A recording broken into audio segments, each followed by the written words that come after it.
Hello there guys! For this vlog, tingnan naman natin kung ano yung mga nila live selling nung mga kasama natin dito sa garden.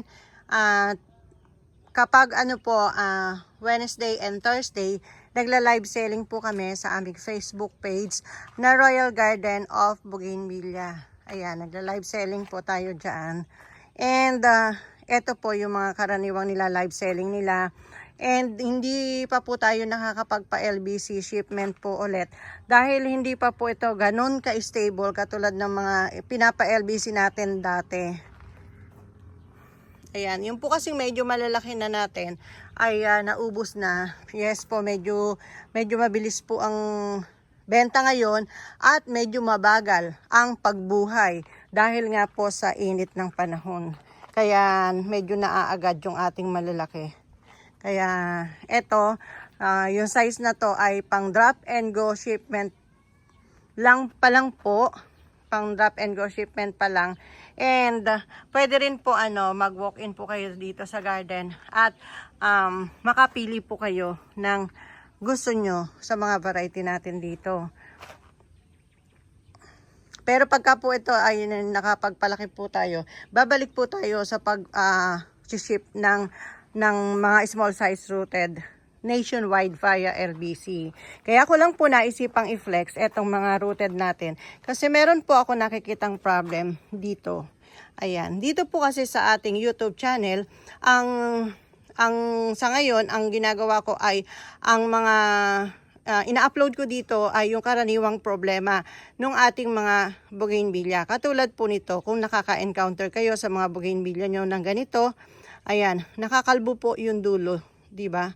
Nakakalbo yung dulo. Sabi ko dun sa mga kasama ko dito sa garden, huwag nyo nang binebenta kapag nakita nyo ganito kasi hindi maganda. Tapos hindi lahat ay kayang magpaganda or mag-alaga ng ganito. Pag nakita nila parang nadi-disappoint sila kasi binili namin tapos ganyan pala. Parang ano lang yung dulo, paano mamumulaklak yan. Ayan. Karaniwan po na variety na nagkakaganito ay dito po, na-observe ko dito sa aming greenhouse. Punta tayo dito. Karaniwan dun sa mga variety na ganyan, nakakalbo yung dulo, ay eto po, pink opal. Dito po sa greenhouse namin, yung variety na king opal, ang karaniwang nakakalbo na ganyan yung dulo. Pero kung titingnan nyo po, ayan, nakalbo. Kung titingnan nyo po ay meron naman po yung dulo niya and then meron na po mga buds. Ayan. Ayan. Kapag po ako ay napapangitan na, ang ginagawa ko, kinakat ko lang po or kinukurot ba or pwedeng ititrim mo, puputulin mo. Yun ang pruning shear pwede. Pero tingnan nyo po, ito yung ay, hindi makita mabuti. Ito yung kinat ko na dati, tingnan nyo, meron na siyang sprout. Ayan. So, ganyan po yung ginagawa natin. Hindi po, sa isang tingin, kung mahal mong nabili yung bugis mo, parang nakaka-disappoint kasi, ba't ganito? Bakit sanga-sanga lang? Pero ito po, isang solusyon po dyan, para mabalik ganda siya. Alisin nyo po yung part na walang dahon, para gumandang tingnan. Kaya nga lang, ito, lumiit, diba? Lumiit. Pero, ayan na, nag-sprout na siya. So, pwede alisin nyo na lang yung part na nakakalbo. Ayan. Pink opal ang karaniwan. Pero hindi naman po lahat. Ito po pink opal din. Pero ayan, ang ganda ng mga dulo. Ito pink opal din. Pero ang ganda ng dulo. Pero ito, yung iba lang. Siguro ang pink opal, malambot yung pinakadulo niya. Mahaba yung part niya na malambot.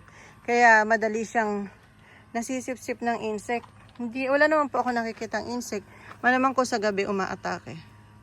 Ayan So putulin na lang yung part na pangit tingnan.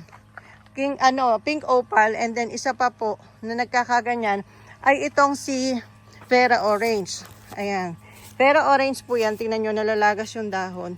Nagkukulay dilaw yung dahon, nalalagas. Then tapos ganito yung dulo niya. Ayan. Yan, marami na po tayo nakuha dito. Ang dami po kasi ng ating Vera Orange kasi madali siyang patubuin. Isa ito sa mga variety na madaling patubuin. Vera Orange na green leaf. Ayan. Nakakalbo yung dulo. Ito pa. Oh. Alam niyo po ba, marami na ako naipon na Vera Orange na ganito ng mga kalbo. Pero, na-observe ko po ngayon, after ng mga ilang weeks, siguro mga 2 weeks, ay nabubuhay na po sila, nagkaka-sprout po ulit. Kaya kung mahihintay nyo po, hayaan nyo na lang nakalbo na ganyan. At magkakaroon din ng usbong dito sa mga side yan. Ito, nagsisimula na mag-usbong. Pakita ko sa inyo yung tinabi ko doon sa likod, na plano kong ilipat sa mas malaking paso at baka kako gumanda.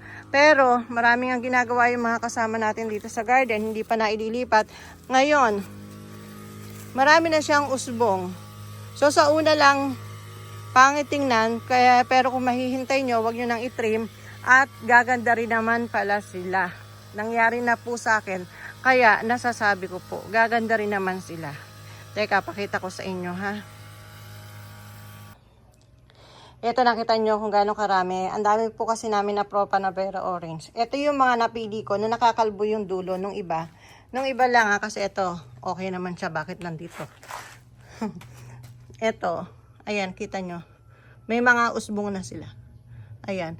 Palilipat ko sana sa mas malaking lalagyan para ako baka sakaling lumago. Hindi ko tinrim. At titingnan ko kung lalago. Hindi pa nalilipat. Nag-uusbong na. So, ayan, ang dami oh. Puro nag-uusbong na. Puro nag-uusbong na. So, kung mahihintay po ninyo, wag nyo nang itrim. Sayang naman. Mag-uusbong din naman po siya. So, pag nakita nyo nakakalbo, yung ganito, dulo ng bougainvillea nyo. So, ang pwede nyo lang gawin, una, itrim para gumandang tingnan. Pangalawa, kung matsatsaga nyo maghintay, hintayin nyo na lang po. At mag-uusbong din po siya. Babalik ulit sa dati. Lalago ulit. Ayan. Masipag pa namang mamulaklak itong Vera Orange na to.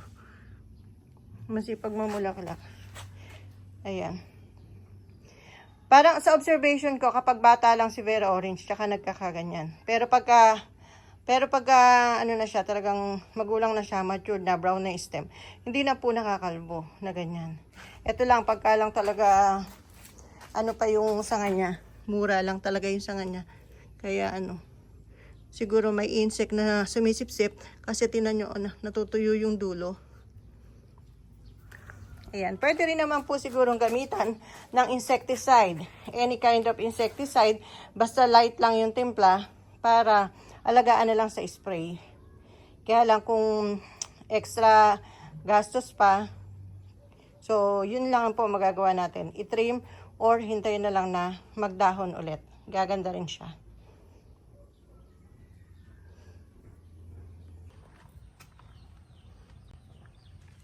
So that's all po for today's vlog. Tungkol sa mga bougainvillea natin na nakakalbo yung dulo. Ayan. So again, kung interesado po kayo sa aming mga small size rooted bougainvillea, follow nyo lang po kami sa aming page. Nakapangalan itong ating YouTube channel, Royal Garden of Bougainvillea. Ilalagay ko po yung link sa ibaba po ng video na to. And then, nandun po sa description box. May link din po doon ng ating Facebook page. Sa ngayon po, hindi pa tayo nagpapa-LBC ulit. Dati kasi meron tayong LBC nationwide. Dahil hindi pa ganoon ka-mature yung ating mga small size rooted bougainvillea. Pero pwede na sila pang victory liner drop and go. Or pick up po dito sa garden. Or kung malapit po kayo sa aming area, pwede pong ipa-rider. Meron pong mga nakakukuhang rider dito. May mga page po sila katulad ng Lily Move dito sa San Miguel, Bulacan. And then pasabay San Miguel. Ayan. May mga tricycle po sila kung saan pwede pong pick up and pa-pick up dito sa garden. And then deliver po sa inyo kung malapit lang kayo dito. Or yung iba po, kapag naman po mga grafted, yung malalaki, pinapa-pick up po sa Transportify and Lala Move. Sila po yung nagpapabook. So, ganun po yung mga proseso natin ngayon ng deliveries or mode of deliveries.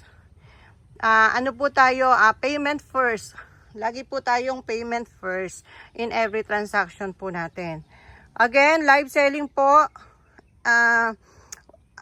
minsan Wednesday and Thursday. Ayan, hindi ko masabi kung every week na Wednesday. Ganyan, basta follow po kayo sa page kasi pinopost naman po doon kapag mag-schedule ng live selling.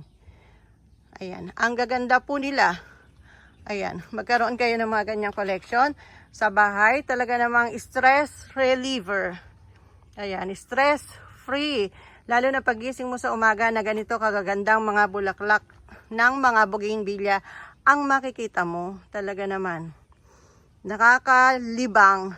Mauubos ang maghapon mo sa garden kapag ganito kabulaklak.